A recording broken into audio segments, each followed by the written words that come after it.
Today on CityCast Boise, a local hospital shooting, a planned inmate escape, a cross-state fugitive chase, and 2 tragic, possibly linked homicides. A lot has happened since last week with an Idaho story that's grabbed national attention. What do we know, and what happens next? KTVB's Morgan Romero is here with the facts. It's Tuesday, March 26th. I'm Lindsay Van Allen, and this is what Boise's talking about.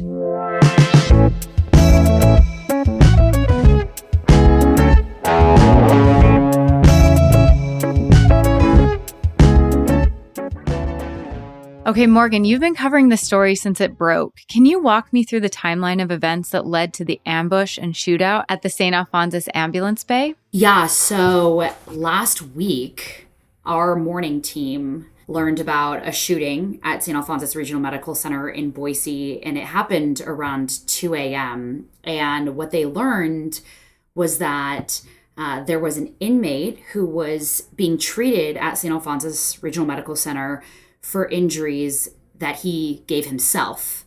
He was taken to St. Alphonsus the night before, late at night, by Idaho Department of Correction officers and was escorted.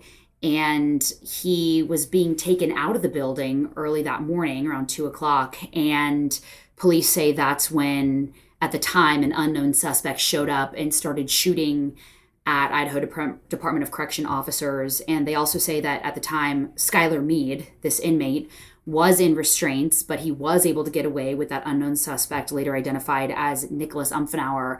And 2 IDOC officers were shot and injured. When Boise police responded as a responding agency, 1 Boise police officer shot an IDOC officer because he was dressed in black and khakis, and he saw that he was armed and he didn't know who he was. And so he mistakenly shot him as well. Not to interrupt, just to clarify, IDOC is Idaho Department of Corrections, correct? Yes, that's right. And what we learned was that Skylar Mead, this inmate, was taken by ambulance and then escorted by multiple officers. And then after he was treated at St. Alphonsus, he was being taken back out by Idaho Department of Correction officers. And that's when police say this coordinated ambush attack happened. And what do we know about this being coordinated? Like how, if there was an inmate, how was this coordinated?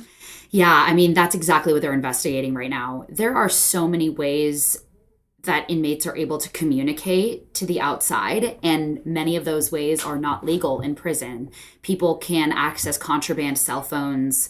They can have discussions and visitations. There are things that are monitored in prison, like their JPay messages and their phone calls.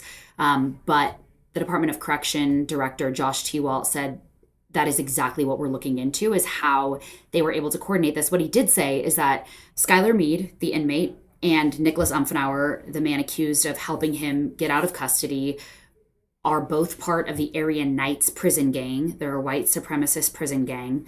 And at one time, they were housed in the same tier or unit at the Department of Correction, not necessarily the same cell. I asked for that clarification, but they did have some housing overlap. And Nicholas Umfenauer was let out of prison in January of this year. So, again, they're looking into how exactly they coordinated this and when they coordinated this, be it contraband cell phones or any other method. Just for your background, the Aryan Knights many of them have been indicted and even convicted at the federal level recently. And I did an interview with the U.S. Attorney for Idaho, Josh Hurwitz, and he said some Idaho Department of Correction prison guards were involved in some of the crimes. Really? Yes, that Aryan Knights were convicted of. They were accused of bringing in cell phones and helping with some of the racketeering and the RICO crimes that they were accused of committing, and some were convicted of so far.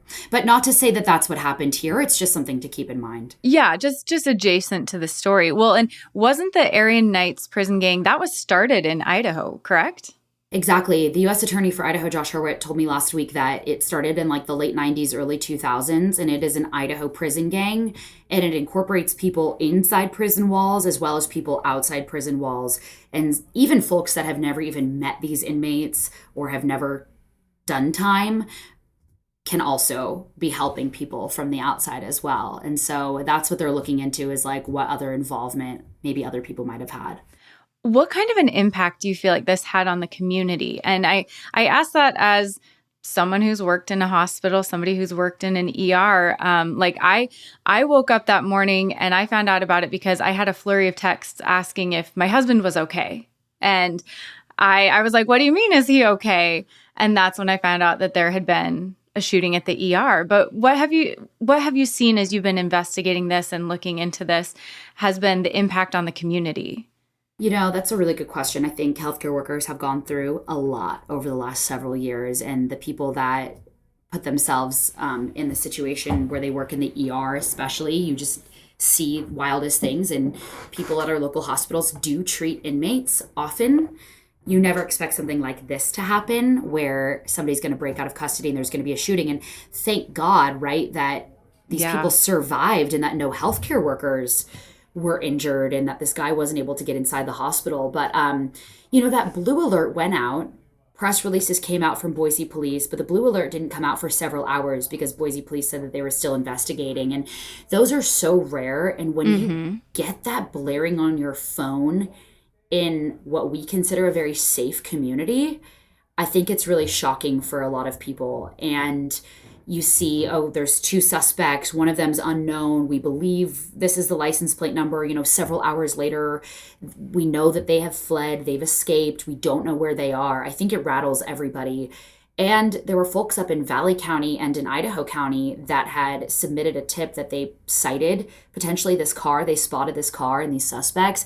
So then you have people in these small communities up in the mountains that are on alert. Yeah. And the fact that these guys went statewide, I mean, in the span of 36 hours, they were in Boise, and then they were up in Nez Perce County and Clearwater County, into Montana, down to Twin Falls.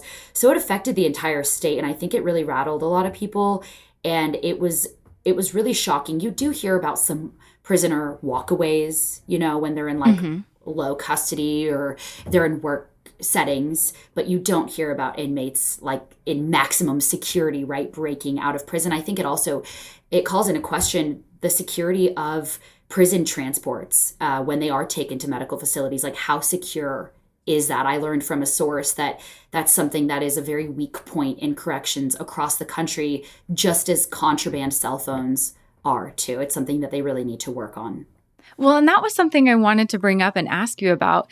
As you've been reading about this and talking to all these different people, has the Idaho Department of Corrections identified any issues or, like you said, maybe weak spots with their procedures or protocol that may have contributed to this situation? I asked that exact question. I was like, do you think officers did the right thing? Because one of my first questions was he in restraints? Was Skylar Meade in restraints when he was being taken out of custody? They said, at this time, we do believe that he was. She also said, when I asked, was there anything that IDOC staff did improperly in this situation? And she said, these are her words exactly, once the investigation is complete, we will have opportunities to evaluate policies and practices, but our initial review shows that our staff followed our policies and procedures. And then she deferred to BPD for my other follow-up questions. But I think a big thing here, like I mentioned, that the Department of Correction director talked about was this issue of contraband cell phones and other means of communication inside prison that isn't just a weak spot in Idaho, but is a weak spot across the nation. You discussed how both Skylar Meade and Nicholas Umfenauer were part of Aryan Knights, or are part of the Aryan Knights prison gang. And Skylar, in arrest photos and the photos sent out to the public, has tattoos on his face of 1 and 11 and other tattoos that were shown online on his body that are linked to the Aryan Knights. Are you familiar with the meaning behind these tattoos? Yeah, so the 1 stands for A, the 11 stands for K, and according to officials and investigators, that stands for Aryan Knights. And that is the gang that he belonged to. And then they later confirmed that Umfenauer belonged to that gang as well. But, it's important to note, after interviewing the U.S. attorney, at this point, it's too early to say whether this was a gang-related crime, right? We can say that these guys are part of Aryan Knights, but we can't necessarily say at this point whether it was a gang-sanctioned crime, whether because there's a hierarchy in the Aryan Knights. We don't know that leaders in the Aryan Knights told them to do this, whether it was a hit. I know there's a lot of speculation about that. Like, that's something that is still being deeply investigated, just as the coordination of this attack is being investigated. Yeah, it's definitely something. I mean, once again, Idaho is making national news for all of the wrong reasons. And that is definitely something that has been highlighted in a lot of these national stories, is that they're part of the Aryan Knights, that they were in North Idaho, that they're from Idaho. And so, just playing into these narratives about Idaho. And so I think that is something that people are fascinated by or interested in or want to know more about, is this connection to this gang that was, this white nationalist gang or white Aryan prison gang that was started in Idaho. And of course, because it's Idaho and it's about Idaho, that is going to be part of the story that these national outlets pick up. Yeah, no, I totally agree. And I think it's something that piqued our interest from the get-go and had me look into it. And that's why I interviewed the U.S. attorney last week. He couldn't speak specifically to these folks' involvement, except for confirming what officials had already announced, that they are members. But he did describe, like I mentioned, how it was, formed in the 90s and 2000s, and it really took off. And it's continued, even though they've indicted and convicted many of the leaders. And like I mentioned, even a prison guard or more that smuggled in contraband cell phones. Even though these people have been indicted and convicted, there are about 85 to 100, or were about 85 to 100 members at the height of Aryan Knights across Idaho's prison system. And then, of course, folks get released from prison and they still have affiliation. But in 2018 is the year that they indicted the leadership of that gang. And then there's still one more person that's going on trial later this year. So this is still unfolding. This is still happening. But clearly, the U.S. attorney was like, we think that by the actions we took, it definitely took some power away from them. But clearly there is still active membership in this. And we know with white supremacists, and whether it's in prison or outside of prison, these are folks that target marginalized communities. They target minorities, and they continue to do this in prisons in Idaho.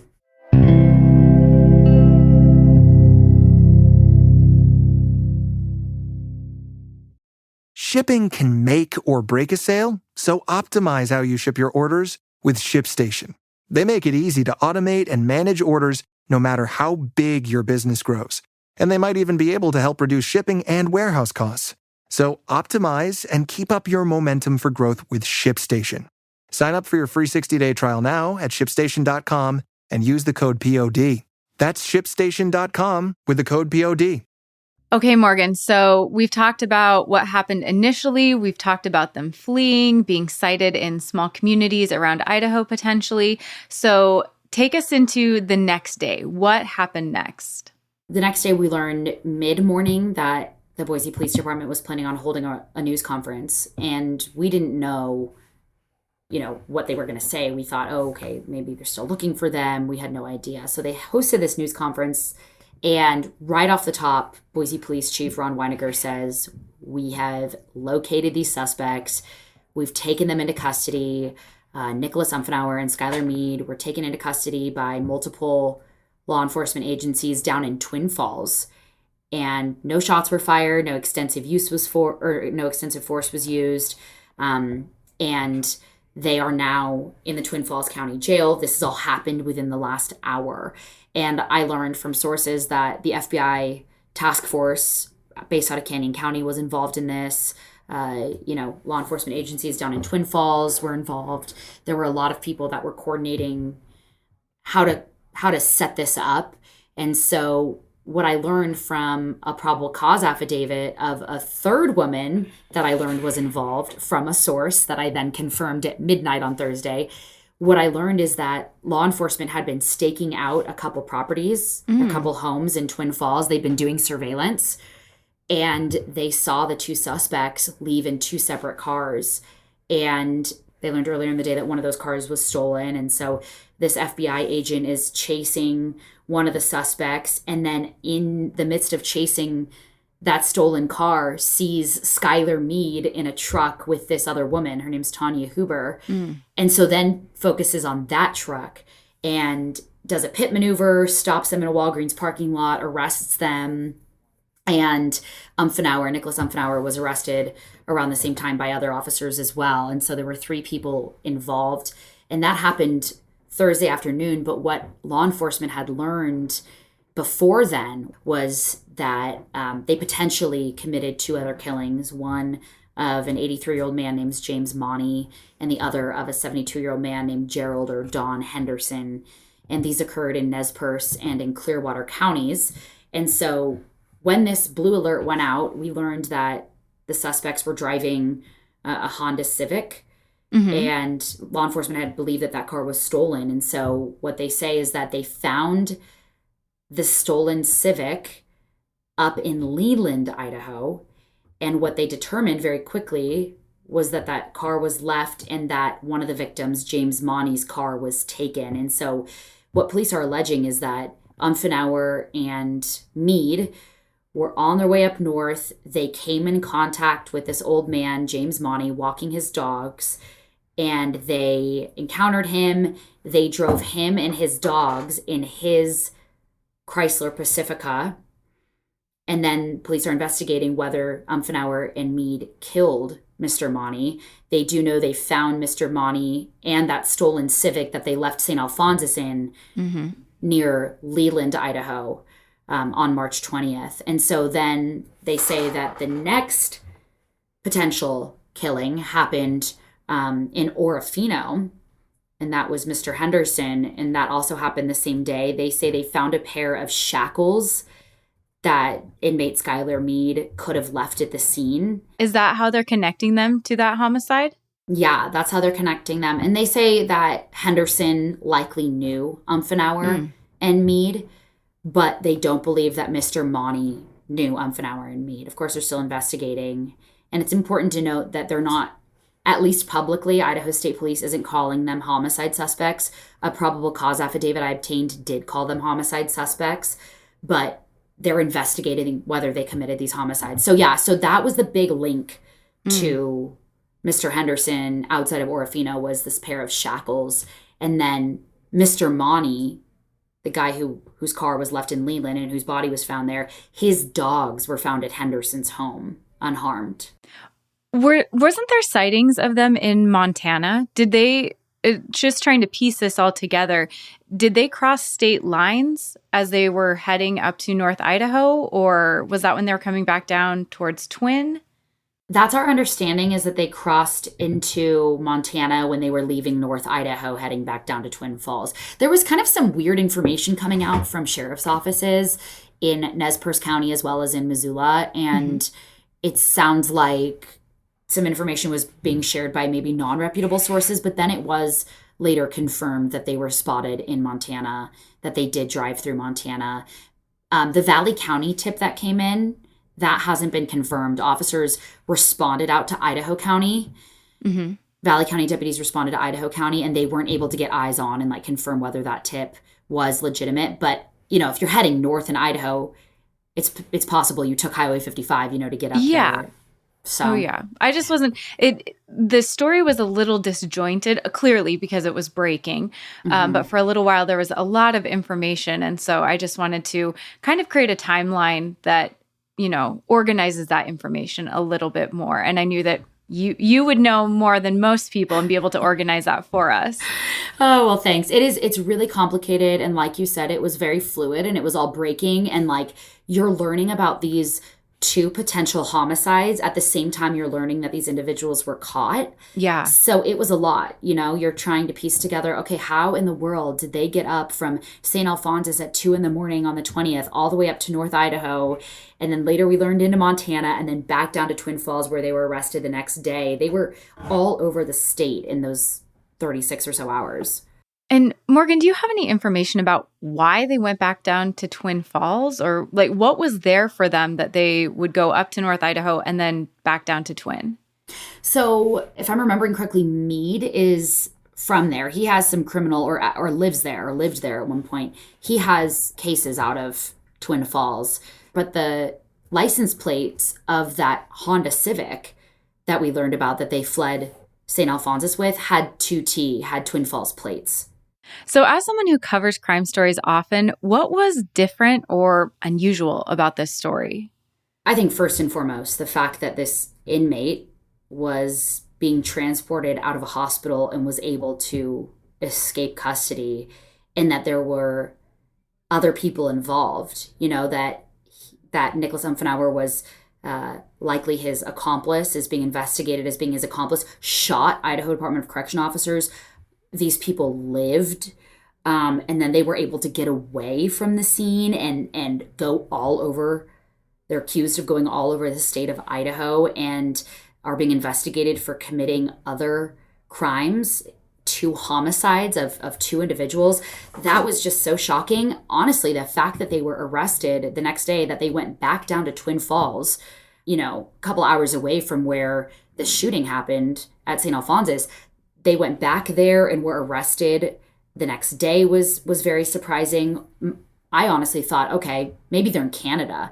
They had to have left the state. Like, if the point was this breakout, then they had to have left the state. And I think also what was surprising was maybe the fact that Mr. Monty, who was walking his dogs and was taken in this car and whose body was found later, likely didn't know the suspects according to law enforcement. So just this kind of random potential killing. And then the second victim who you just don't know why he was killed. Yeah. I think when law enforcement announced that these individuals were found, I was quite surprised that they had found them already and taken them into custody without shooting them. Yeah, me too. Yeah, I mean, these are people who, for the last 36 hours, law enforcement had said, if you're the general public, do not approach them. They are very dangerous. We believe they're armed. And the fact that this happened without incident was surprising to me as well. And the fact that 2 people lost their lives, potentially, allegedly, at the hands of these 2 folks was really shocking. Yeah. And so sad for both of those victims and their families. Absolutely. Yeah, your heart goes out to them. And no matter what, if one of them was random, though, I mean, that's just, it feels so senseless and it feels so unfair. And again, this is all still being adjudicated, and we will learn a lot more in the coming days. The 2 men are being arraigned right now. They were arraigned in Twin Falls on Friday, as was Tanya Huber, who's accused of harboring them and eluding police throughout the pursuit of these 2 men. We're learning little bits. Well, thank you so much, Morgan. Thank you for taking the time to talk with us and break this down and create a more coherent timeline for us and for all of the investigating and information you had for us. Thank you so much. You're so welcome. Thank you for having me. I appreciate it.